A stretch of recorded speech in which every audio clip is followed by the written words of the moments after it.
આપને જણાવી દઈએ કે આખરે એક બાદ એક આજે પ્લેન ક્રેશ થઈ રહ્યા છે। અકસ્માતોની આ આંધી જે આવી છે તે કેટલી અલગ અલગ જગ્યાઓ પર આવી છે તેના ઉપર નજર કરીએ તો આકાશમાં અકસ્માતોની આંધીની વાત કરીએ તો સૌથી પહેલા બ્રાઝિલમાં હવામાં બે હેલિકોપ્ટર ટકરાયા હતા તેની વાત કરીએ અને ત્યારબાદ જે પાકિસ્તાનની જે ઘટના સામે આવી હતી તે પણ ખૂબ વધારે ચોંકાવનારી છે। પાકિસ્તાનમાં એરફોર્સ ટ્રેનિંગ જેટ ક્રેશ થયું હતું।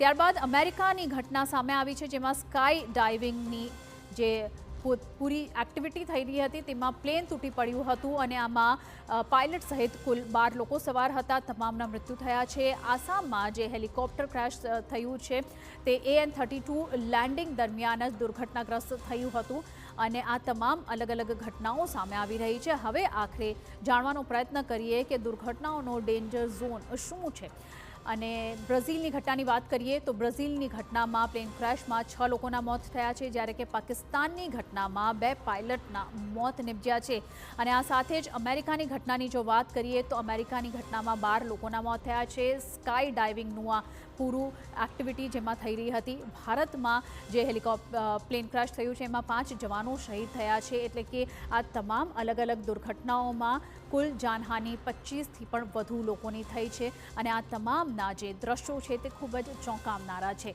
હવે અહીં સવાલ ઊભો થઈ રહ્યો છે કે આ તમામ ઉડાનો છે કે પછી મોતનો ફંદો છે?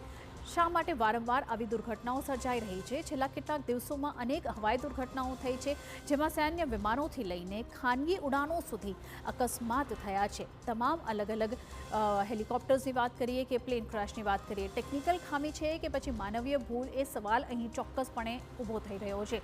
હવાઈ સુરક્ષા જે છે તેમાં વ્યવસ્થાઓ પર હવે પ્રશ્નચિહ્ન ઊભા થઈ રહ્યા છે કારણ કે અલગ અલગ દુર્ઘટનાઓ જે છે તેમાં કેટલાય લોકોના જીવ ગયા છે। આ 4 દુર્ઘટનાઓની વાત કરીએ તો 25થી વધુ લોકોના જીવ ગયા છે। ચોક્કસપણે અહીં સવાલ ઊભો થઈ રહ્યો છે કે આ તમામ દુર્ઘટનાઓ માટે આખરે જવાબદાર કોણ છે? વારંવાર કેમ થઈ રહ્યા છે આવા હવાઈ અકસ્માતો?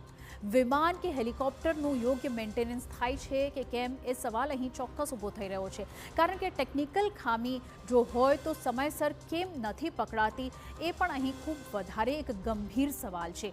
સલામતી પ્રોટોકોલમાં ક્યાં ખામી રહી જાય છે એ પણ ખૂબ વધારે એક મોટી તપાસનો વિષય છે અને આ સાથે જ એર ટ્રાફિકનું દબાણ કારણભૂત હોઈ શકે છે કે પછી પાયલટ થાક અને માનવીય ભૂલો જવાબદાર છે આની પાછળ? આવા તમામ સવાલો અહીં ઊભા થઈ રહ્યા છે।